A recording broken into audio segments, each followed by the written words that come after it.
Welcome today to this Clean Bus Europe platform webinar. We are very happy to welcome you all today after the summer season. We hope you had a nice summertime and a nice break. We are ready to start the autumn season with a lot of activities, and today we will be dedicating this 1-hour webinar to our next technology focus on natural gas and biomethane. And for that, we have our speaker, Jean-Marc Boucheret. He's Public Transport Sustainable Mobility Manager at IVECO, and he will be guiding us today through the insights of this technology, giving us also many useful information, not just on the technology side, but also what it means, the energy transition. I will go through this through the program. But before we start, first of all, thank you, Jean-Marc, for being with us today. Jean-Marc is graduate engineer after métier. He has already more than 20 years of experience in public transport. He's the product manager of bus Euro 5 and 6, and also for electric mobility. He's also specialized in new powertrains and energy. And of course, he is also a member of the UITP industry committee. He is an experienced trainer on electric buses and also a TED speaker. The program for today will be covering, as we anticipated during the invitation, overall introduction. What is the natural gas technology, the different fuels we will be talking about, what also units and conversions. We will also touch upon natural gas and biomethane. What is the CO2 emissions, tank to wheel, LCA, IVECO and components, refueling infrastructure, safety aspects, etc. But we will be also going through some, as we said, some concepts, some main thoughts on the energy transition. For that, because you are regular participants in this webinar, we have already done many of these webinars together. So you can click on the next slide, Jean-Marc. Thanks. Per default, I would ask you to mute yourself just to avoid interfering with the presentation. Of course, when you would like to make a question, please just raise your hand or write it in the chat, and we will be giving you the word. Jean-Marc, just from the practicalities, would you like that the people can make the questions along your presentation, or you would prefer to gather them at the end? This is up to you. Best would be to keep a moment at the end so that we can get the chance to answer to these questions, so they got the complete overview. Perfect. We will do that then. And then, as we said, so if there is anyone who would not like to be recorded on the camera, please just switch off your camera. And we hope that you will have a lot of questions already, perhaps even prepared in advance for this topic today. If not, of course, feel free to share through the chat, and of course raising your hand at the end of the presentation. I think the goals of the webinar are clear. We will have a nice exchange with Jean-Marc on this technology, and for that we count on your contribution, your curiosity, your questions, your experience. Just let us know whatever thoughts come to your mind. I give the floor to you, Jean-Marc. Thanks a lot. Yes, thanks a lot, Aida. It's a great pleasure to join this and to participate. I have here a focus which is half about where do we stand about transport, energy conversion, and the incredible challenges about energy that we are facing worldwide, but especially energy. And I believe I would not have done the same presentation 6 months ago, but that's probably even more interesting. So I will try to focus on these two aspects about energy infrastructure, and then the second part will be dedicated purely on the bus themselves. I believe everybody around listening is aware that we have to achieve an energy transition and sustainable mobility. Several concepts are in front of us, which is to switch from fossil to renewables, to be able to combine the vehicles with the energy and being renewable, to think about the consideration about zero emission local and global, and how can we, in fact, compensate these greenhouse gas emissions. So we have in front of us three major blocks, which is a gas concept, a fuel concept, and an electric concept, having the duty to convert all these energies from the conventional sources to a new generation, which is targeting to be carbon neutral, using as much as possible the existing assets and let them grow, which is the network, the infrastructures, in order to fuel and recharge all the transport vehicles that we have, whether buses, coaches. So this is basically, for me, the three major concepts that we have that potentially can solve where we are, which is having biomethane, which is having second generation biofuels, which is having renewable solar and wind for battery buses and hydrogen buses. This is the main concept. And of course, I will focus on the left part, which is about biomethane and gas. So why is it now even clearer than before is that we've got a clean vehicle directive, which is applicable for bus, which provides procurement targets for countries. And they give a target. This target is that the minimum procurement of clean vehicles, half of them must be zero emission. The other half of procurement needs to be low emission, and this is where we have got the gases. And the rest is, of course, the conventional diesel. And we see a very strong appetite for that, regardless of the Clean Vehicle Directive. And I can even share this graph from gathering together the ACERA statistics, where you see, in fact, even before the implementation of the clean vehicle, the strong growth of the relevant technologies, such as the BEV, the battery electric vehicle, the gas vehicle, the hybrid. The hybrid technology by itself is not part of a clean vehicle. It's only in combination with renewable fuels. In the meantime, the hydrogen is also starting, but with a bigger path to make. Now, this is an example of a portfolio which is compliant to Clean Vehicle Directive, having basically three pillars: the battery buses, the gas buses, and the renewable fuels, such as XTL, like HVO. So this at IVECO Bus is our portfolio today with these different models. I want to spend a little bit before we get into that to have some vocabulary. Here we are going to speak about methane, which is CH4. Methane can be found in different forms for transport. CNG, which is the compressed natural gas.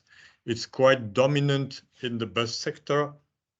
Also for our colleagues of goods, which are the garbage collection or urban delivery.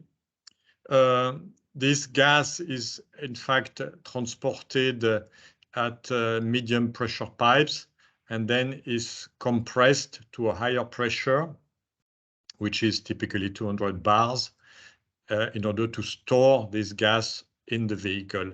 Another form is the LNG, which is liquefied, which is quite dominant at long haul for trucks due to the better energy volume ratio. And in this case, it has to be transported and stored in liquid form in cryogenic format at very low temperature. And just not to get confused, the LPG is something different, is a liquefied petroleum gas. It is dominant in passenger cars. There are no more trucks and buses in the EU with LPG. And LPG is in fact a mix of propane and butane, which is transported and stored at lower pressure than CNG. That's to start with. Now, to expand this vocabulary, so we are going to speak about natural gas. In German, this is Erdgas or gaz naturel in French. So this gas has fossil origin. We are going to speak about the biogas, which is from biomass origin, which is purified and it becomes biomethane. That's the difference between biogas and biomethane, and then can be compressed and becomes the CBG, the compressed biogas. And in order to look a little backwards, I wanted also to spend a couple of minutes on the former historical gas, which was the gas de ville or town gas or city gas. And its origin was also fossil, was not taken from the earth, but was in fact transforming coal to become a gas. And I found that quite interesting to mention, because this city gas, in fact, was invented 200 years ago. It was the moment where the cities were becoming more modern with electricity and gas, as we had in Paris, gas à tous les étages. You see, all the possibilities was made, and there was these incredible infrastructures that were created in the suburbs of the metropoles. And this is here an aerial shot 100 years ago of north of Paris, where this city gas was produced. And you see the coal was arriving by rail, I believe from north of France, was transformed to create this gas and then distributed into the city. This was obviously a very innovative moment, very polluting. And this is actually the site where the famous Paris Saint-Denis football stadium is now. Just to give you an insight on how infrastructure has always been a key for energy, as we know now more than ever. The city gas was having a very high hydrogen and content, which was also important to mention. I just want to give also a few information about units and conversions, because it's sometimes quite a mess to get understanding what we speak about. So I will first start with the normal meters cubed or standard cubic meter, the SCM.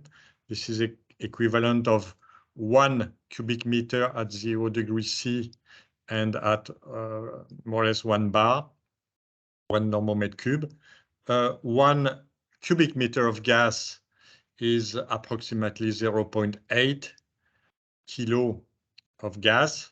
We have also an information about the heating value, which has been defined depending on the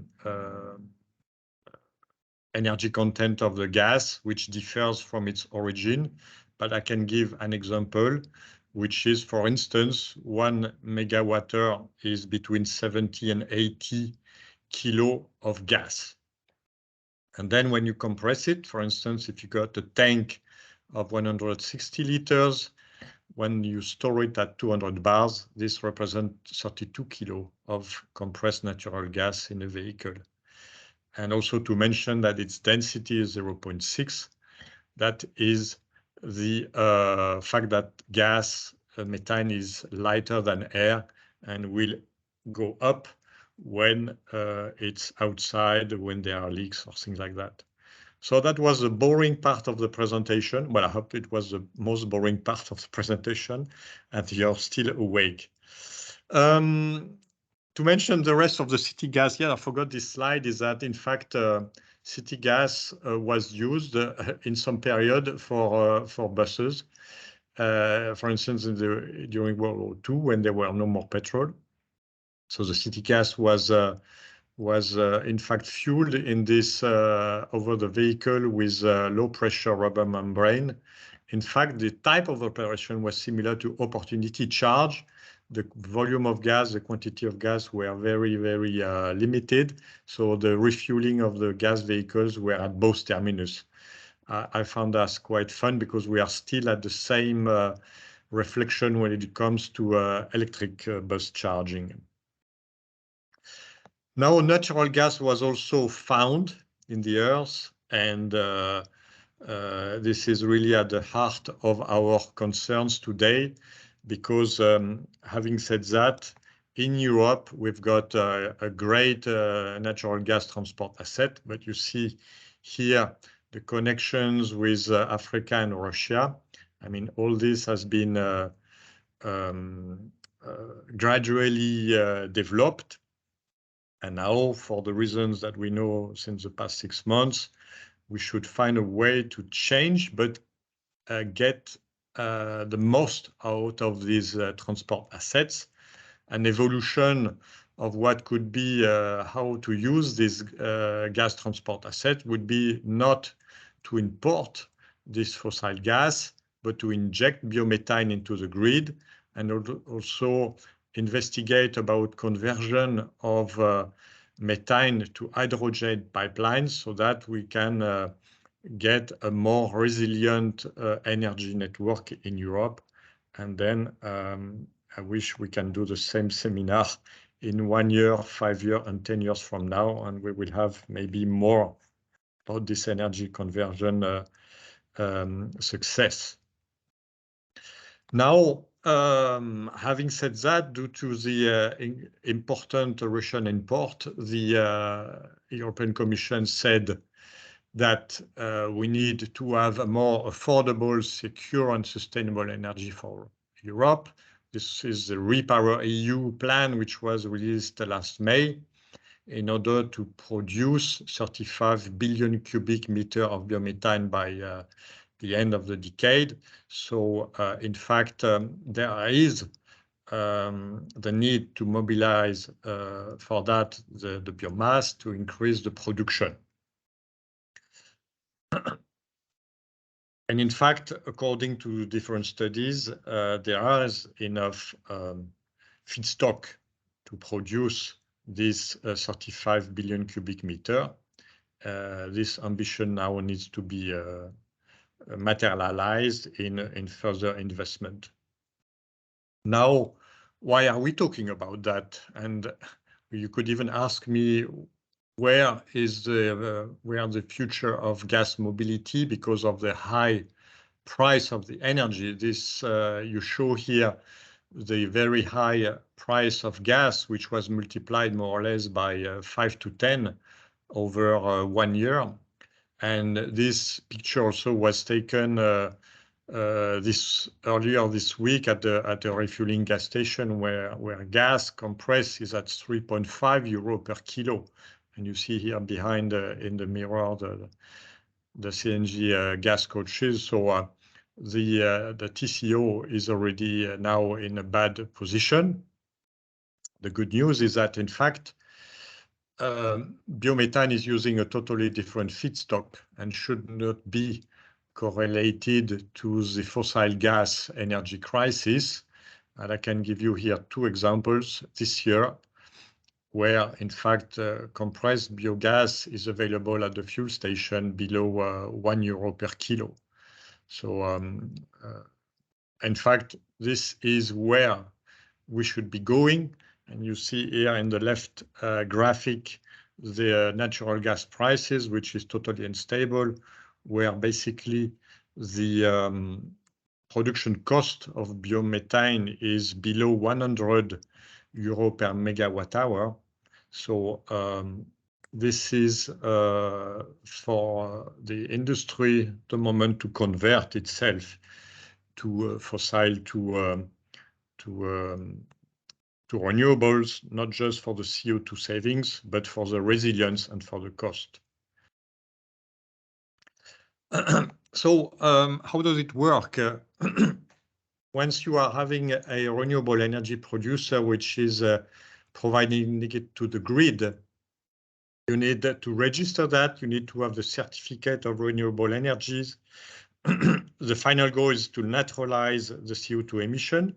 This certificates are delivered to the energy supplier, to the consumer, in order to recharge batteries or fill up the gas tanks, because this is applicable, I would say, for the electricity, whether it comes from hydraulic, wind, or solar, or for biomethane when it comes to the treatment of household waste, agriculture, or food industry. There is, in fact, an initiative which is a Regatrace, which is there to identify these renewable gas register and certificates.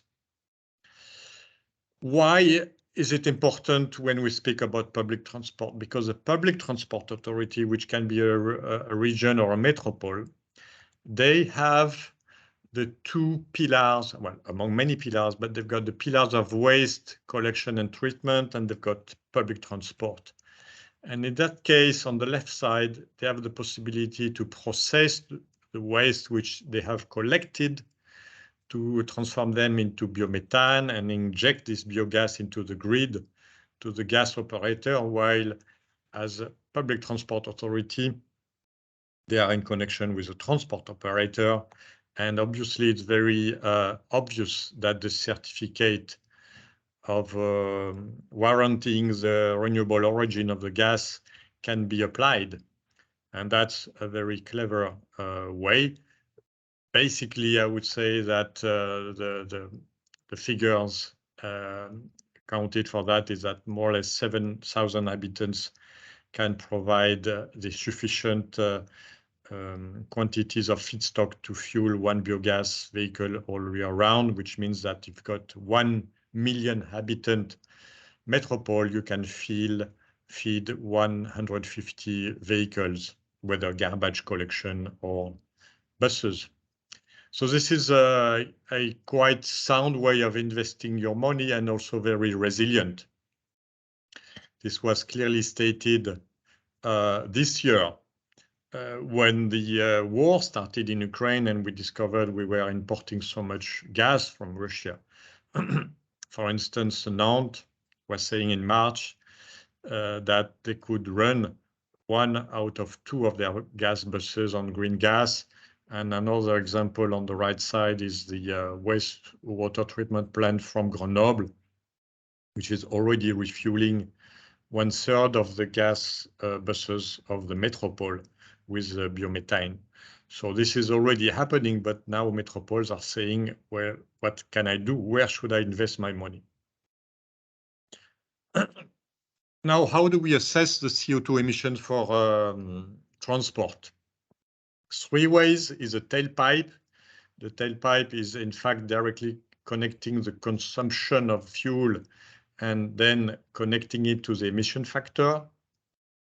And we will have a focus on it in the industry due to the revision of the CO2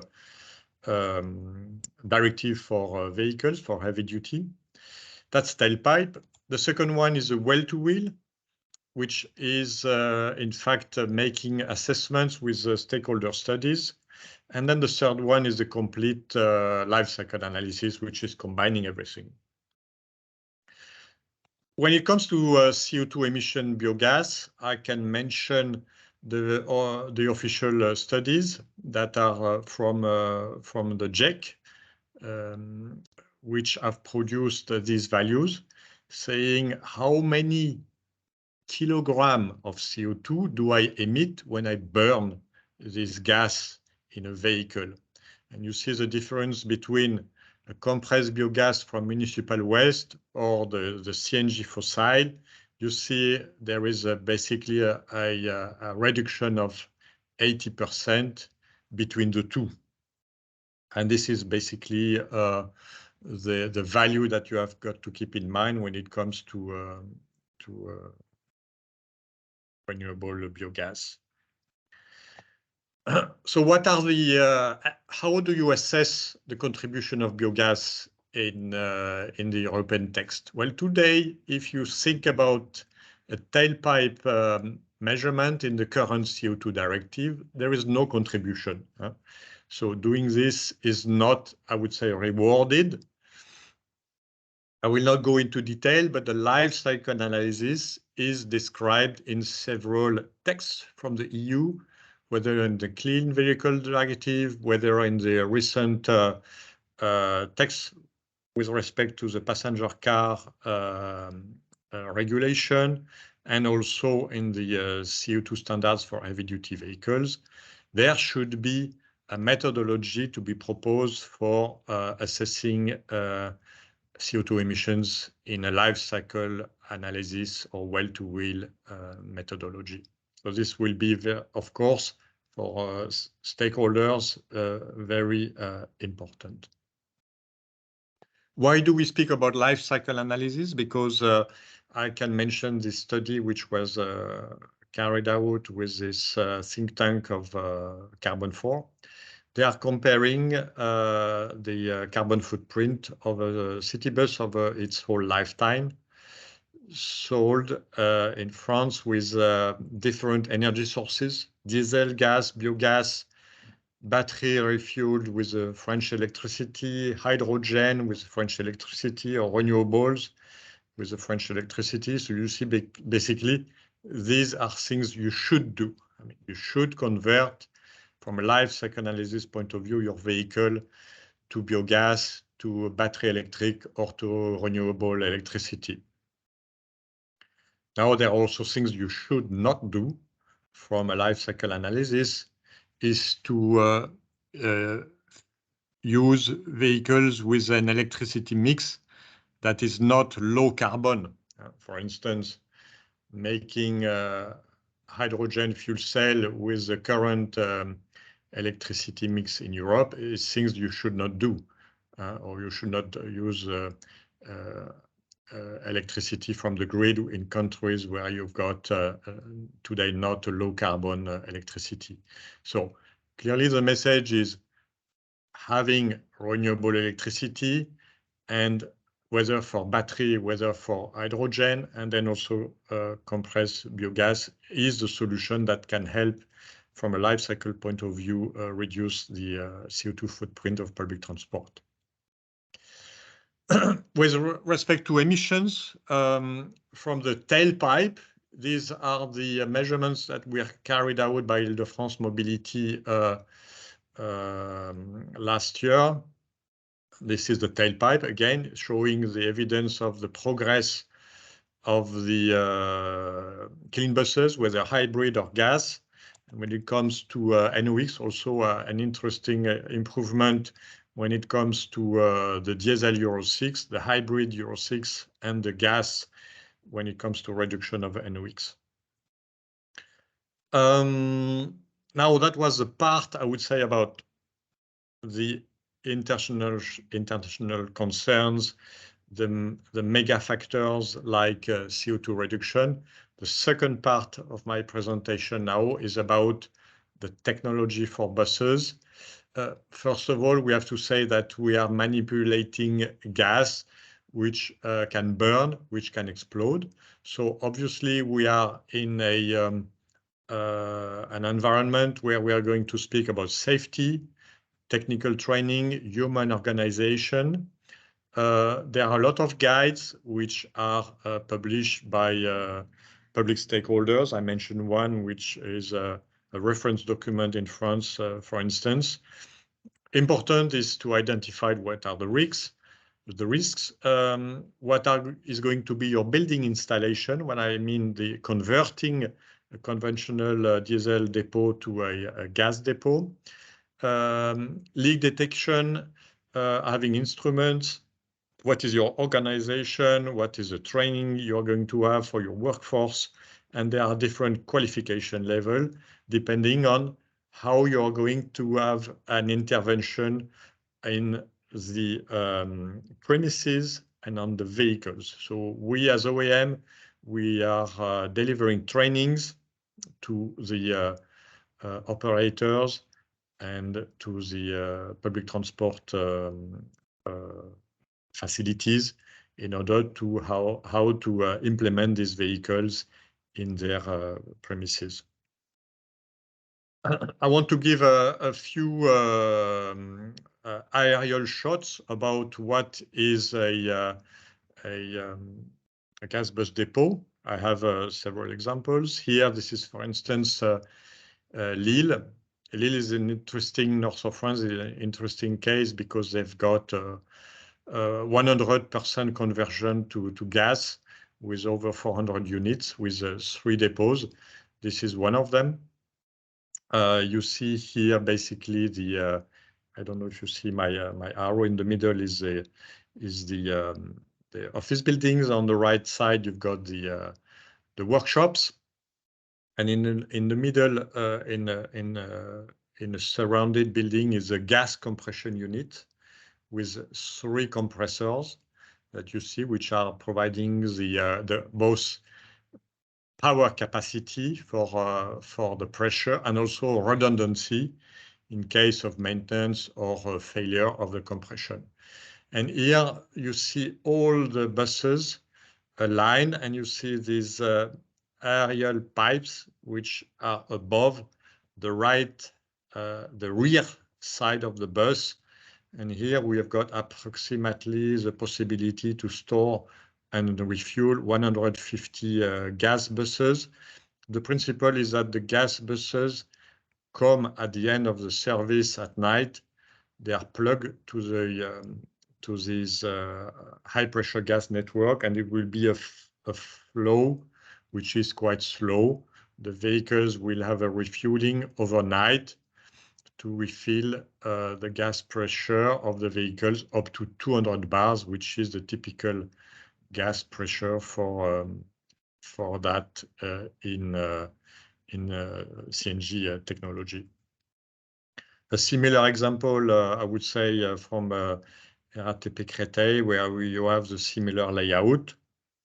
I took another example, this time from Stockholm, because Stockholm is also not just famous for its gas buses, but also because they are biogas, with a very big installation of purifying of the biogas, which is obtained from the wastewater treatment station. And here the depot on the right is from from Keolis. Coming back to the story of collecting waste, I also show again the example of Grenoble, where they are having upgrade of their equipment. I mentioned them before. They are going to process more waste, which they collect. They are going to produce, on the one side, biomethane, but on the other side, they are going to produce compost. Because when all this biomass is treated, you are providing compost, which goes back to the earth, which is a nice way of going into also circular economy. Here, the purpose of mentioning that is to give examples about the investment. Here we are speaking about 21 million euro of investment for the building, for upgrading the current facilities and connecting to the grid. The assumption is that is an investment amortized within 12 years. Now about the vehicle itself. Obviously, managing high pressure gas is some kind of technology. I tried to make it simple for you with this synthesized schematics. First of all, you will have the filling nozzle. This is from the pictures before, where you will connect your vehicle to the refueling infrastructure. Right next to it, you've got a pressure gauge, so you will see visually in an analogic format the pressure that is inside your installation.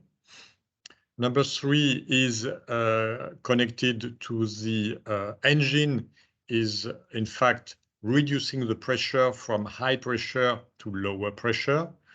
Number 4 is the thermal fuses. I will explain that later on. You have at each end of each tank a multifunctional valve, which I will explain the purpose. You can also manually switch off and isolate the different circuits from one to another with quarter turn valves. And you also have temperature gauge to monitor the temperature over here. This is how a filling nozzle looks like, and the pressure gauge which is next to it. You have two types of of nozzles, which is so-called the NGV1 and 2. One is able to provide a faster flow of gas into the vehicle, and this is what will be used when we want to have fast gas refueling. Here, examples when you are using one type or the other one. Typically, the refueling station could be slow, and this was the examples that I was showing in the previous aerial shots. You will have a slow refueling in several hours, and a fast refueling could be lower than half an hour, down to 10 minutes, again, depending on the capacity of the compressors that you have on site. And again, the parallel is quite interesting to mention with electromobility, where we have a slow overnight charge and a fast opportunity charge. I would say this is quite similar. Gas is stored in the vehicle in these tanks, which are located over the roof. This is an example of the installation we have in our vehicles. Obviously, today, nothing beats diesel, which is stored in the tank. Basically, at 200 bars, we store a lot of gas, but it still occupies 4 times more volume than on a diesel bus. So this is why today we have this installation on the roof.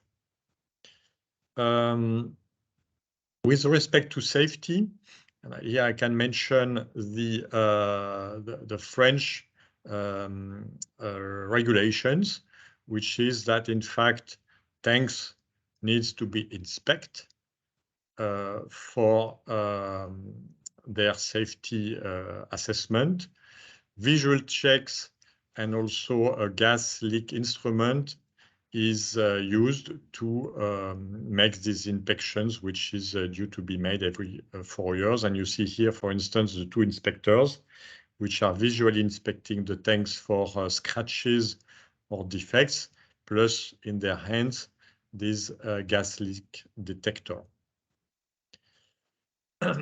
Important for you to understand is this multifunctional valve, which is in fact able to master the gas going in and going out. So from the bottom, you see the pipe, which is the high pressure pipes, which is going down to the vehicle engine and to the refueling socket. You have here just below a non-return valve and a flow limiter.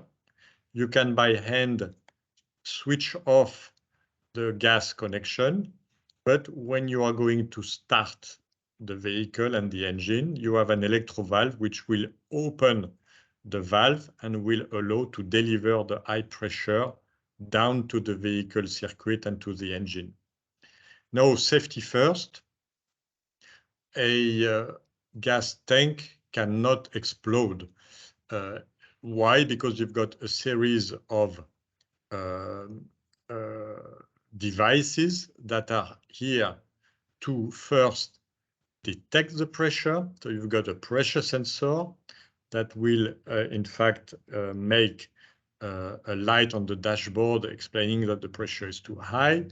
And in any case, at a higher pressure than requested, there is a relief valve which will, in fact, pop out, and this valve will exit the gas outside of the gas tank. The gas tank is not so much visible here, is behind. And in addition, you've got the thermal fuse, when if, in worst case, a vehicle would take fire, the thermal fuse will burn and the gas will exit.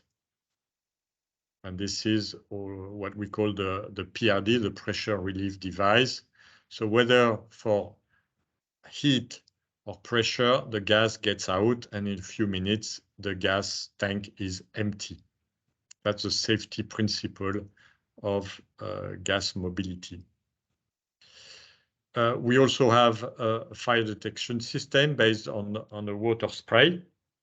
And to make it clear, the safety of the vehicle is altogether made out of 6 systems which are in parallel in actions, because here you see visualize the 4 tanks and the filling socket. And I want to now give you in detail the different concepts I have explained.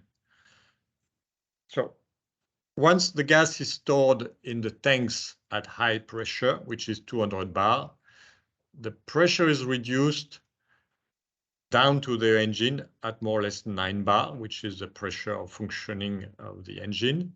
And as I explained before, the electrovalves open to let the gas go to the high pressure circuit, and then is detended down to 9 bars to go to the engine.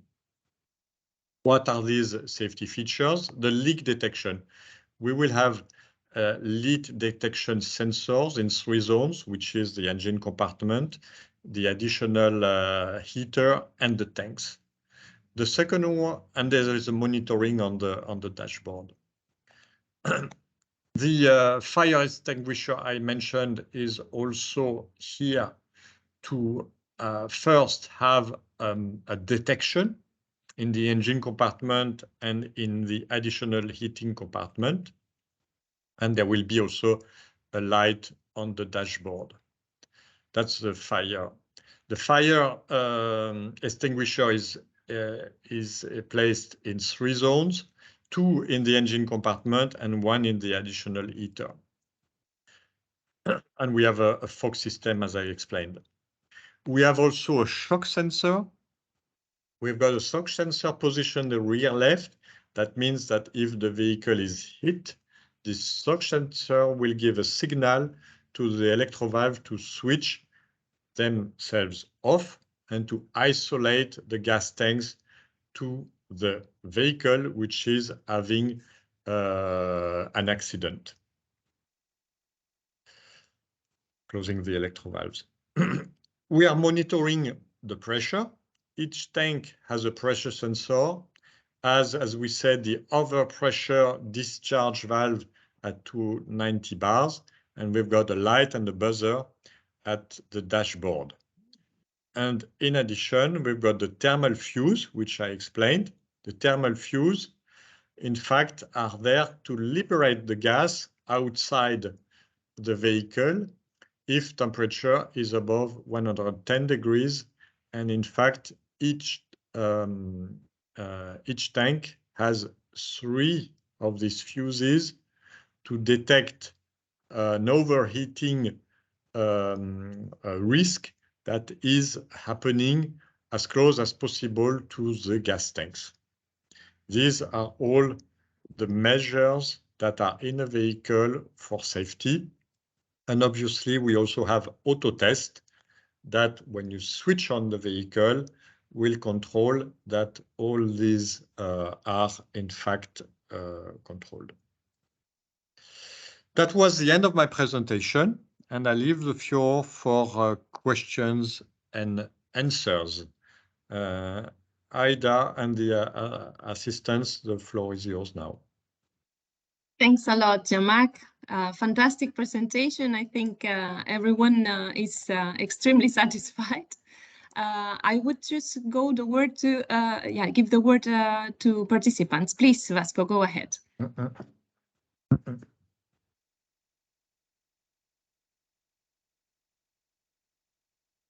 Vasco, go ahead, please. Sorry, it was a wrong. I doesn't want to speak. It was a mistake. Okay. Ah, you didn't want to raise your hand. Okay. Yes. Fair enough. Okay. Can I do, please? Yes, sir. Good afternoon. Abid from City Transport Abu Dhabi Maintenance Manager. My first, I would like to thank the instructor for the valued information passed to us. Really, you add acknowledgeable knowledge to our information. Anyhow, my first question that regarding the, we have the conversion, over the world, different using of the units for the CNG, some using the kilogram, some using the meter cubed, and others using the liter. So we want actually, yeah, which make confusion in the purchasing or evaluating anyhow. You already informed us regarding to convert from liter to kilogram. You passed, but from meter cubed to kilogram. There is any figures for the CNG of buses at 200 bar? Okay, alors, I will share the same screen again so that we have this in front of our eyes. Just a second. I agree with you is that it's a mess. It's very shit. I have to scroll up. There we are. So here you have the information about cubic meters and kilograms. Yeah. And you have also some conversions about megawatt hours and kilograms. And of course, this all depends on the heating value that is considered where your gas is available. There is a lower heating value, there is a higher heating value. You have some gases which have content of neutral gas of different proportion, and this is very is varying a little bit. But basically, I would say that here you have the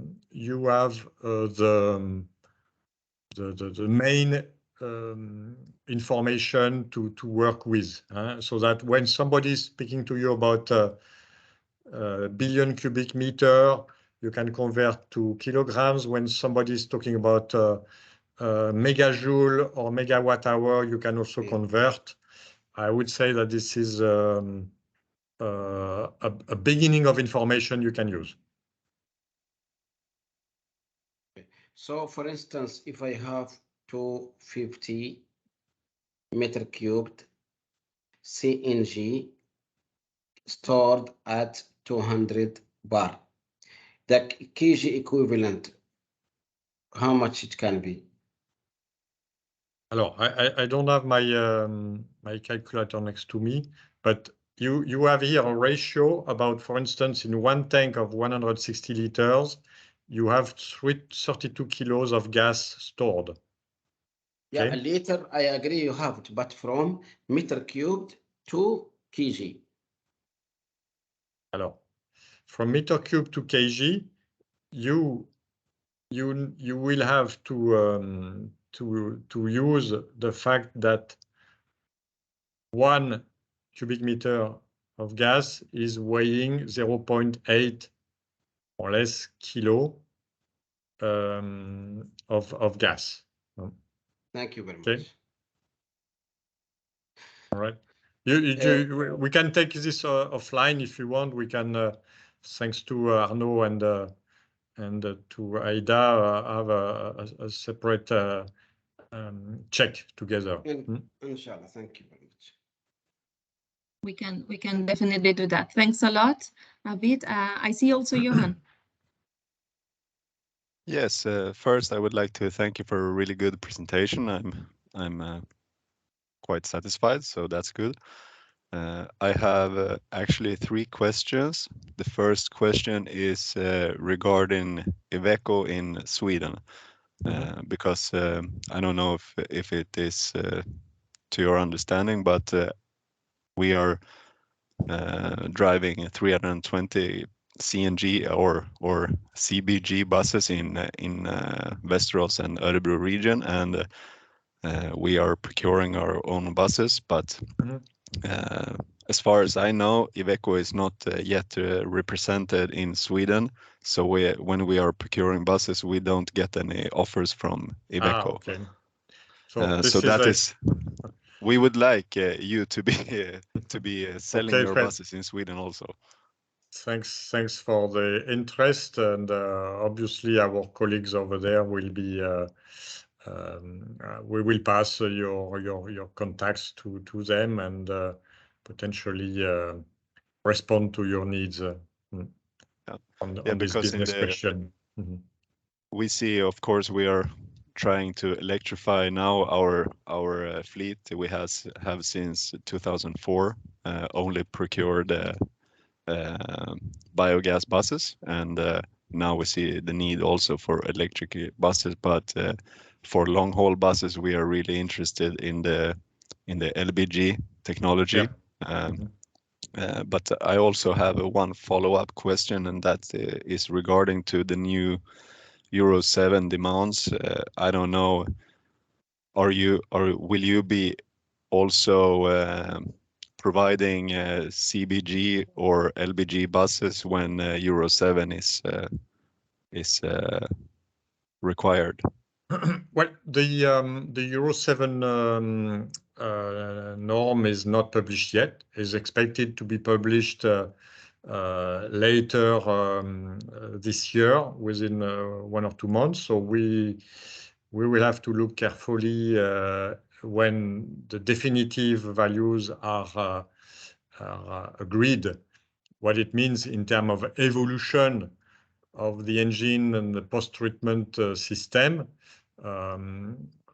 in order to continue to fulfill to the need. In fact, the question often comes if gas technology is only a transitional concept. I would say that once the metropoles have invested in such assets, and the assets is to give a value of waste, biomass waste, this is very sustainable. And in fact, unfortunately, the production of waste is forever. But making the best value out of it, like garbage collection, urban transport or regional transport, is something which will continue. Electromobility is having very big advantages and will grow. But I think what PTAs are saying is that as long as they can, if they can have different eggs, to have the eggs in different baskets, if I may say, is more resilient. And we are experiencing a very tough moment of resilience in Europe. So things that works should be kept, and to get the best out of it. So it's difficult to predict the future, we see now, but I think that will be our task to continue that. Yeah. I agree with you that there is not only one fuel that is required for the future, and I think that biomethane is a really good fuel regarding the circular environmental benefits from it. So thank you very much, and let's see in the future. Yeah, obviously, well, I believe we meet again. Yeah. Thanks a lot, Johan. Indeed, I believe you touched upon one crucial aspect that actually provides sense to the discussion that we have, not just today focusing on natural gas and biomethane, but also why should we transition towards clean technologies. Obviously, circular economy is part of the main let's say questions that we need to make to ourselves when we need to choose a technology. And definitely it's cooperative or a collective effort together with the CT and the PTA to understand what are the resources on site. It's the same, no? For the case of hydrogen, you have also mentioned that when it's green hydrogen or blue hydrogen, obviously, then it's when we have to talk about that. Same applies for battery buses. When your energy mix, the carbon footprint is high, obviously it should be perhaps not the best selection of a technology, but definitely all these questions you have covered extensively in the beginning of the presentation. Thanks for that. It's a fantastic framework, and I believe participants have valued that. I see Abid has another question. He has raised his hand. Please go ahead. Yeah. Okay. Please, regarding the feasibility to go for the CNG, I have to have strong excuses. One part of it is the maintenance. There is preventive maintenance, there is corrective, there is safety inspection. As I believe CNG engines need more and more periodic inspection, periodic maintenance, focused inspection, and also there is part for the driver to be more educated, to more inspection to him, which it can exceed his values, because normal drivers are not literature or not much educated. So I think that it is a little bit complicated to them to inspect the bus daily for some things they don't know about it. So from your point of view, what is the challenges which can be to move from diesel type maintenance to CNG type maintenance? Well, there is a lot of similarities. I mean, I would say that 99% of the powertrain is identical. This is one of the interesting aspects, is that once you've got a know-how from a diesel Euro 6 to a gas Euro 6, you have the possibility to, let me say, capitalize on this knowledge. There are a few specific points, and I mentioned them in the high pressure, low pressure gas circuit. With respect to the engine itself has spark plugs, unlike diesel powertrains, and so they also, just like any maintenance of a petrol car, needs to be changed on a regular basis. So these are the main differences. From a maintenance point of view, I would say that these are the electrovalves, which is safety device, and the spark plugs and the leads. That is today what I consider the main difference when it comes to the technology of the engine and bus. Second, please, for the emission.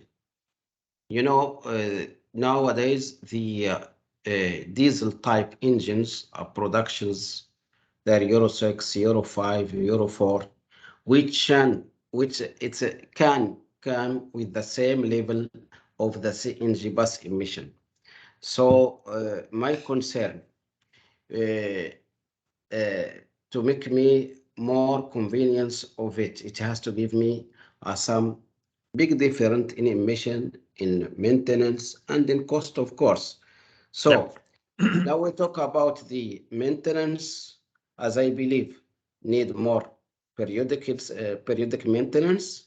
We come to the emission, and as we saw in the your PowerPoints, that the footprint for emission almost not far from the diesel type.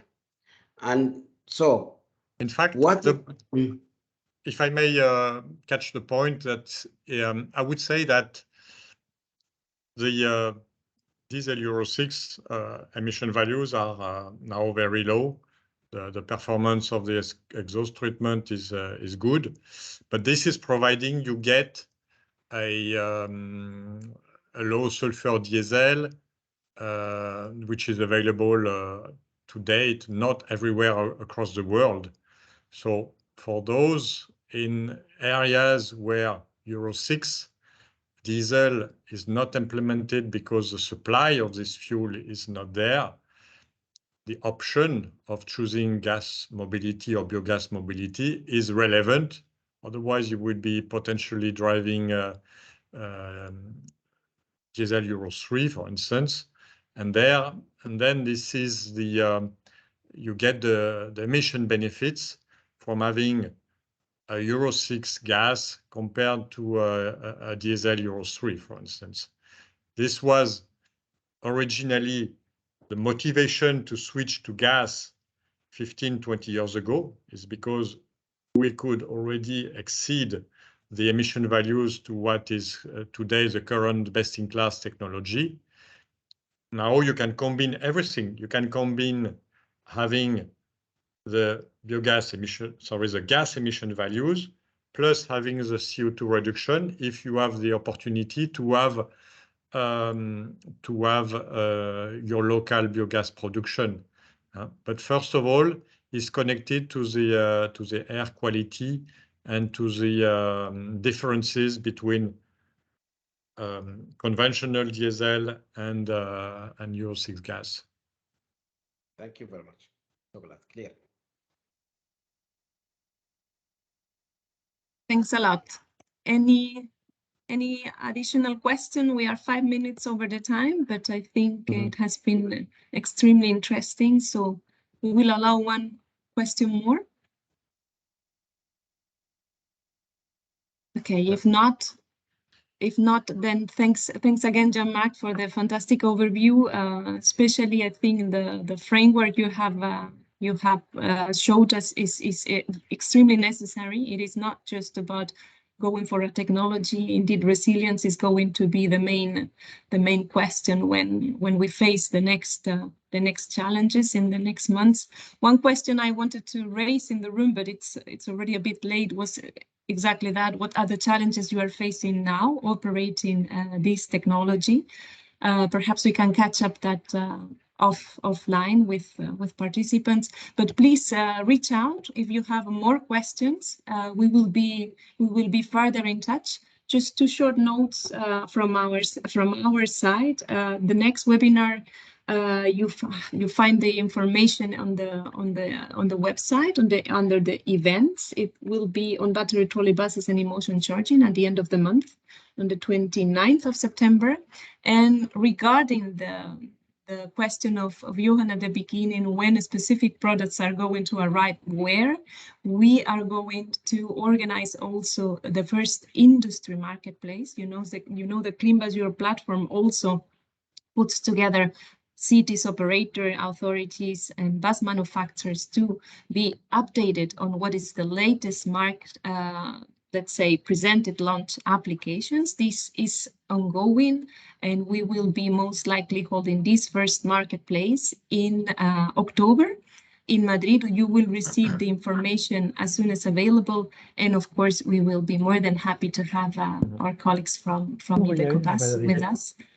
And for now, I think this is all from our side. I would like to ask everyone to give a big applause and thanks again to Jean-Marc for this amazing overview on natural gas and biomethane. Thank you, everyone. Thank you to you, Aida. Talk to you later. Thank you. We talk. Thank you, Mr. Boucheret. Bye, Alfonso. Okay. Bye. Bye, everyone. Thanks. bye. Bye-bye.